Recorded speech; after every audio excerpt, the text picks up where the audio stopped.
You're listening to a Faith Matters podcast.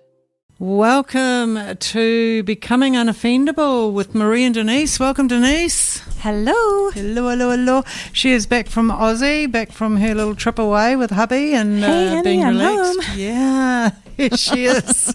And I'm so rapt to have her back in the studio here, and we can unwrap her blog for this week. This is something Denise does every week. You can find it on her website, denise.nz, with all our podcasts on there, and all her blogs are on there, so you can unpack this for yourself. There are 103 blogs now.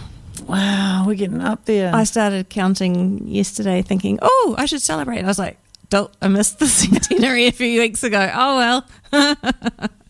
That's a lot. So you can scroll through there and look at those headings. There might be something that comes out at you that you want to listen to and maybe take some thoughts away that you can unpack for yourself. And this week we are looking at Denise's blog. It's called The Standoff, Are You Out to Win? And I'm just going to read the first part of this blog as before we head into a discussion around it. She's got, if you ever watched rugby, you might recognise when the teams form a scum. A scrum. Scum. Did I just say that word on it? Scrum. Lucky she's here, eh? Like, dyslexia's stepping right on in there. The forwards from each team bend down in rows and ram forward, locking heads and shoulders with the forwards from the other team. This is a fight, and I guess if you've played rugby, you'll understand what that's all about, hitting that scrum and being ready to plant your feet and your shoulders and not move. Exactly. It's all about pushing. The thing that fascinated me about a scrum is, to be honest, I've never been in a scrum, me neither, being a rugby player, but I'm trying to figure out how a scrum could collapse, and what I wonder, I could be wrong, but what I wonder is if it's because some of the guys are using both of their feet to grab the ball. They're not actually balancing on one of their legs and using one leg to try and kick the ball out. Right. I don't know. I don't know either. I'm just thinking that, I think they just start collapsing. I think the pressure gets so hard from the other team that, once your legs give way, that's it. The whole, the rest of the team it's like a domino effect. But well, maybe they collapse because their heads and shoulders keep pushing together and they start to curve down rather than keeping it up. There we go. There's all these pointers here, and there's probably men out there playing rugby like, none of that happens. Not like that at all. We don't have a clue. We don't really know. You could just start educating the people around you. This is what it's really like in a scrum. And then the word of mouth will get to us, and then I will correct myself. Yeah, we'll auto-correct. There we go. But that idea of balance and what makes balance in a standoff, what makes balance in a fight. One of the things with a forward is that they're big burly guys, and you can guess that they might be a forward in rugby, but it's kind of confirmed when you see their cauliflower ears. Yes. So that's the thing that I reckon, like, if you're in a scrum and you're just absolutely going for it for your side, there are some, you don't come out of it unscathed. If you end up with your ears, or reflect that as an analogy, as your hearing, your ability to hear the other side of the story gets affected. So when people talk about words of wisdom, they'll often sort of say something along the lines of, those who have ears to hear, let them hear. Mm-hmm. And I think sometimes when we're absolutely gunning for our side and we're not considering the other side of the story, we actually lose that ability to be able to hear. So that was quite an interesting thought that came into the mix. That's why you've entitled this, Are You Out to Win? Yeah, because sometimes we will try to win at all costs, regardless of the other side and what's happening for them, but we're dug in and we're pushing forward. The thing is, we do that when we think we're right. We are justified. We can justify in our own head, this is what I'm doing and this is why, and I'm right, and therefore they are wrong. And so we just go for it. But what we can do in that, so what actually triggered the blog this week was an email that I read Wednesday morning. And there was a line at the end of that email, and it said, it was talking about the idea of justice and compassion. And it said, justice without compassion produces a society that is perfectly lawful and quietly cruel. Ooh. Yeah. Justice without compassion produces a society that is perfectly lawful and quietly cruel. And so this idea that justice in and of itself is not enough. Compassion needs to be there. Because, I mean, we can always have that sense of when we're right. And we can be right about something. I mean, it's right. We're right. But You're right. Yeah, we're right. I'm right. But who are we crushing on the other end of this? Yeah. Who's being affected by our rightness? Yeah. And that is where this compassion comes into the story. So one of the things that this email was talking about was a verse, and I've extended a little bit, but this concept of back in ancient times when somebody made a loan, they would take something in exchange. And I guess we still have the same concept today. If you get a mortgage, the bank's going to take security on your house. So when I don't know, if you get a car loan, actually the lending company owns your car until you've paid that thing off. So that concept in itself is not a completely foreign concept. But this verse, it's a verse in the Bible, Deuteronomy 24, chapter 24, and it talks about, if the neighbour is poor, do not go to sleep with their pledge in your possession. Return their cloak by sunset so that your neighbour may sleep in it. So you've got this pledge from your poor neighbour, is the idea. And if it's their only coat, like if it was somebody who had plenty of coats, well then sure, keep it, because they've got something else to wrap themselves in at night. But if this person is actually a person who needs that, then is it the right thing to keep it because you're within your rights to do that? It is a legitimate option. You wouldn't be wrong to keep it, but is it the right thing to do? Legally, you can keep it. Legalism is a wonderful thing when we want to uphold it in front of us and take no responsibility for what that legalism means to the other person. So, this is where our humanness steps in, and the person needs their coat to keep warm. So, yes, we could keep the coat, and we're within our rights to do that. Many would take that stand and feel okay about that. I find that a little bit difficult, Denise, because we're humans and we're here to help each other, be there for each other when we can. And to give the coat back would be an act of kindness. So that's another word for compassion, in a way. Kindness and compassion, they're definitely linked. Yeah, to be kind, to be generous when we don't have to be, to extend ourselves outside of what we legally can do. Grace is another part of that. To extend grace to another person. We can hold them accountable, or do we open the door up for grace to move where forgiveness can happen? I think we have a tendency towards legalism. We can find out what the rules are and we can be a stickler for them, or like for example, we might label ourselves as, say, left-brained or right-brained or creative or analytical or whatever it might be, and we kind of put ourselves in a camp. It might be that you're easygoing, it might be that you're high maintenance, it might be whatever it is.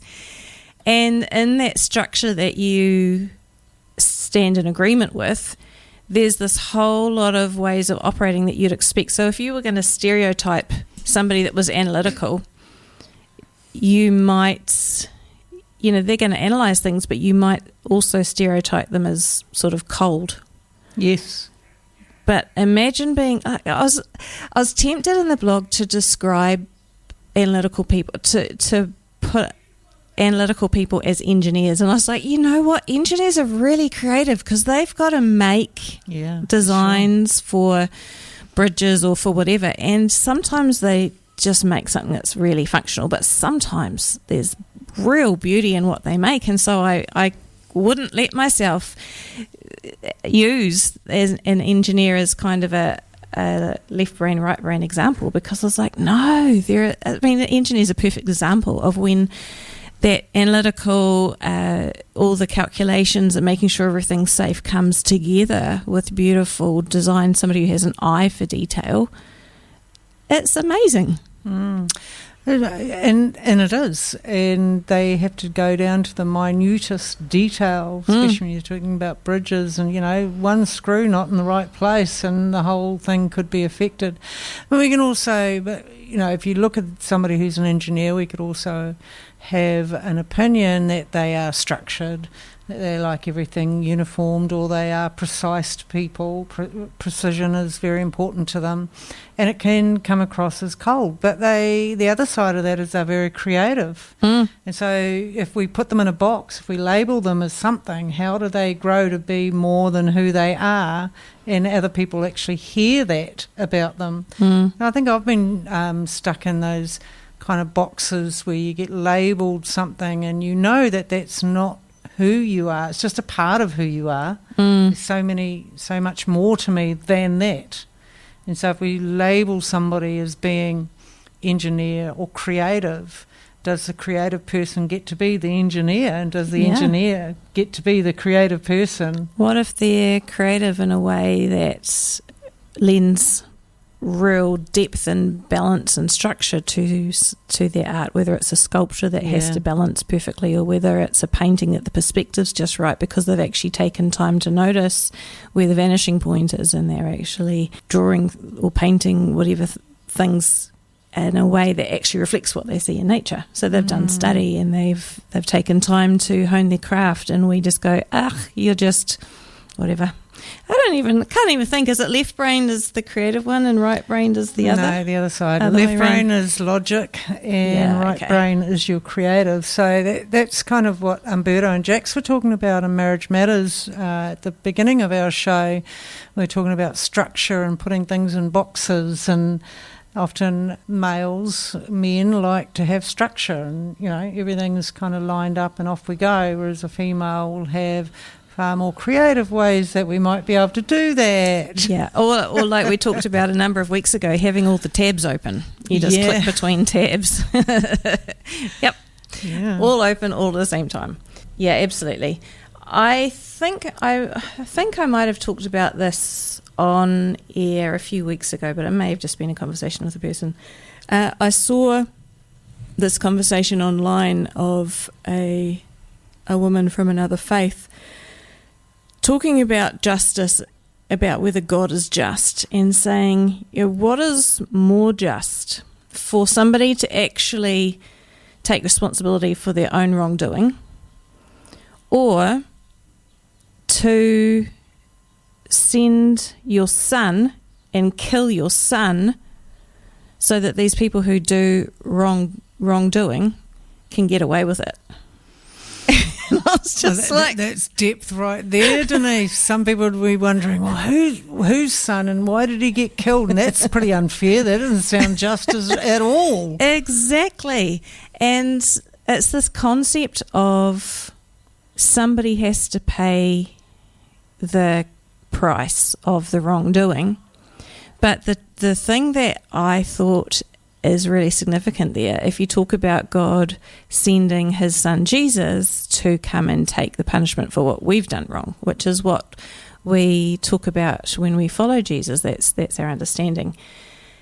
But actually it's not just God sent his son, it's God came as him, he represented himself. God is Father, Son and Holy Spirit, and so he actually chose himself to take the punishment for what we've done wrong.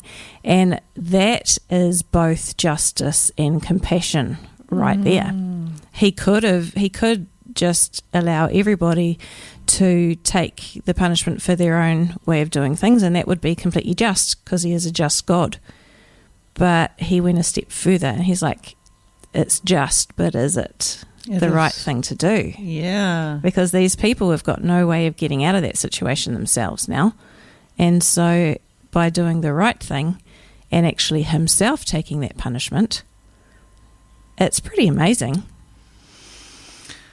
There's no greater story, Denise, that we will learn than the story of Jesus and why he came to this earth and what it meant in his coming and his departing, in his crucifixion and ultimately the resurrection, the miracle of the resurrection. It's an incredible, we can label it a story, but it was a life lived and led back in our history.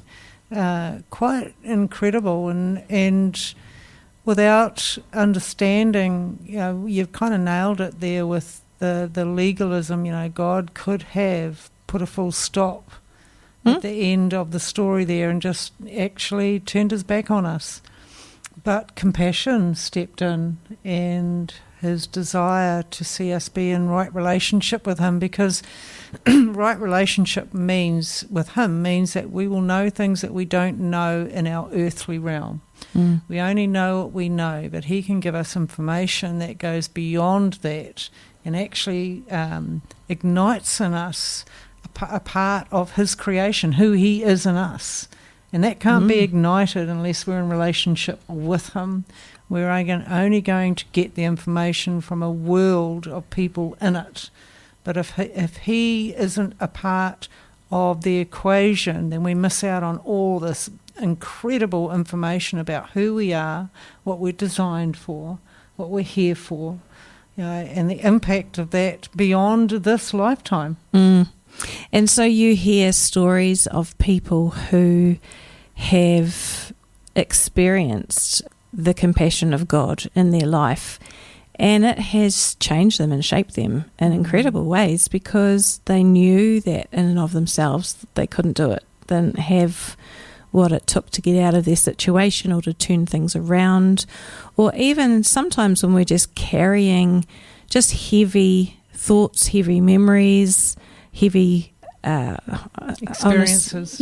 Or even I'm just thinking the word moods is probably not we can just carry heaviness and we don't know what to do with it. And that's what I find with this becoming unoffendable. I don't talk about God in the blog often, and yet in my experience of becoming unoffendable, God was a massive part of it, because I was able to take him all those things that I was carrying, and in exchange he gave me things like peace and joy.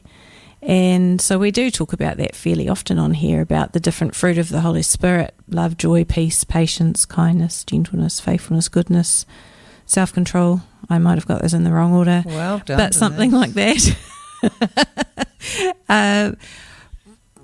But it's, when I was young, I used to think of, I've known that couple of verses my whole life, and I knew that those were the fruit of the Holy Spirit, but it wasn't until I got to the end of myself and I realised I couldn't do it myself, and I actually handed some things over to God, that I began to experience those things. And I would find myself in a situation with a rat bag of another person's kid, and I'd be like, I feel such love for this kid. I was like, it ain't me. It's not me. Nope. I couldn't develop that. I was just like, but I can suddenly see in a situation, and I'll have patience in a situation that I just want it to hurry up and happen, and yet none of that angst is building. It's just like, oh well, I'll just hold it lightly and just see. And I know that's not me. That's not my natural way of doing things. And that's a lot like that for many of us, Denise, in our natural humanness. We can be selfish. We can be self-absorbed. We want what we want. It's about me. It's because I say so. This is the right way to go. This is the answer. We're very that way inclined, but without grace, without that, what you're talking about, in relationship with what God did for us through his son Jesus, that brought back right relationship. And we need to stop long enough to, even in that wording of itself, right relationship. It's not just a couple of words thrown together. It has depth and meaning. What does right relationship mean? What does it mean when God sent his son, himself here, to experience humanness and still make decisions and relate to people with compassion over and above what would normally do, which was either have nothing to do with people or tell them how it is, because this is the way I say it is, and that I'm right. And that, I think, is a really important point, that when we feel that we are in the right and we get ourselves a little bit puffed up there, that is called being self-righteous. And being self-righteous is not far away from being proud and arrogant, and it's often where that cruelty will kick in, because now all we're thinking about is that whatever we feel that we're right about, whatever that righteousness is about, we get fixated on that thing and we forget the people. Yeah. That's the difference between us being right, self-righteousness, and God's righteousness, because God's righteousness has that balance of justice and kindness in there at the same time. Yeah, I'm going to give the coat back. Aw. Thanks. We don't have to hold on to the coat just because it's part of the exchange that happened in the legal part of all of this. I will give you my coat, even though I really need it. This is payment. So this is all I have, and I'll give you my coat. But for the people who are listening at the beginning of our talk, you were talking about, but is that right? To keep the coat when you know the other person's freezing. So it goes on, that little verse, it says, then they will thank you. Now, why would they thank you for returning their coat but it's because you could legitimately have held on to it. So it is an act of kindness to give it back. And it will be regarded as a righteous act in the sight of the Lord your God. Yeah. Why? Because you're being kind, you're showing compassion, and you're actually acting out of love, not out of law and legalism. Yeah, out of a selfish response. These are great things for us to ponder on. They really are. In our everyday life, are there things that we could respond to differently? Are there people that we could extend grace to instead of labelling them something and keeping them in a box, which they, may not actually fit into all the time? Yes, I really like so when we disagree with somebody, or when we think that they're in the wrong, we will often call them. So they're just processing things a different way. Say they're having the nothing box that we were talking about before, and we just say, they're just being lazy. Like, what do you mean you're not thinking about anything? You should be up and being productive. Don't stop being lazy. And so you put these labels on people, and it's not a label that you'd put on yourself. Well, you're being lazy. I'm not. I'm getting the chores done today, and you're just sitting there. And so we sort of label them. It's a way of separating ourselves from them. And when something's separate from us, it's a lot easier to be harsh with it. When we put them into a box that we don't feel that we belong into, it's now, you think of how when we talk about people getting into tribes, you tend to fight other tribes, and you're putting yourself in this point of hostility toward them, and also you're devaluing them. So what they're doing now, if you're calling them lazy, well, now it's not legitimate that they're even doing that. And so all of those things together, now you feel self-righteous in that you can judge them and mete out your fury or your punishment or whatever it might be, because that's all a form of judgment, but without kindness. If we instead showed them some grace and thought, man, they've had a big week, maybe this needs some downtime. Absolutely. You look at their whole life and not just that moment. I mean, yes, there are some people who probably could do with a kick up the behind, and that's equally valid, but there are people who actually just need downtime and need to be in a place where it's safe to do that. Because if you're trying to have downtime and you feel pressure that you should be doing something else, guess what? Downtime is not so helpful. It turns into anxiety. You just feel anxious about everything. So, and we all process so differently. And are we showing compassion to those around us, or are we judging them and labelling them and keeping them in boxes that they don't fit in? Can we show compassion? I mean, that's a good question. Can I respond to this person differently than I've ever responded to them before? And as we do that, what's changing in me? That's amazing. I like that, because we're not in a silo. We will change and our relationships will change as we change the way that we respond to people. We develop as human beings, and I think, we're created in God's image, and His image is incredible. And I guess if we're not in relationship with that, how do we know what we're missing out on either?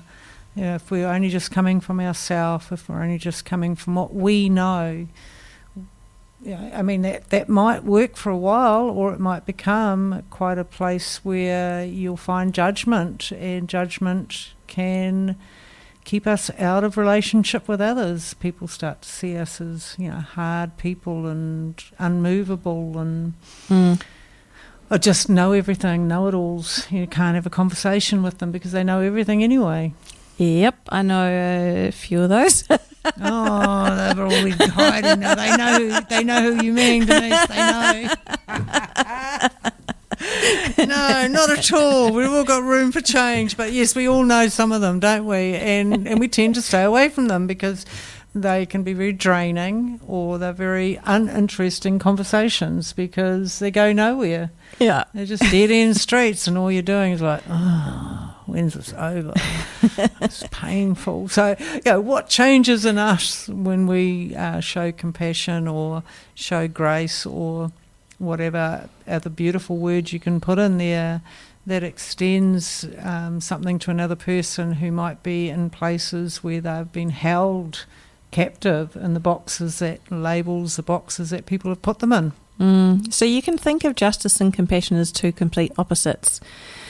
But I was thinking about them as two complete opposites and thinking they're really two sides of the same coin. Yeah. And when you have a coin that has both sides minted properly, you have a coin that has value.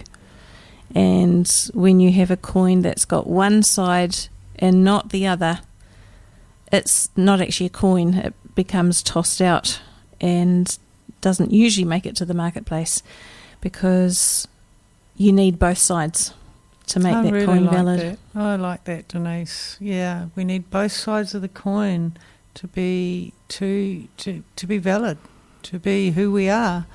If we're only working from one side, we're a bit off balance. Yeah, I think we're going to, that's great. We've been talking today on becoming unoffendable with Denise and Maree, and we were talking about, are you out to win? We started off with rugby and we've ended up with relationship. And money. And money, there we go. You want to have both sides of the coin if you want to be valuable. You've been listening to a Faith Matters podcast. If you have questions, email us on faithmatters98.1fm@gmail.com.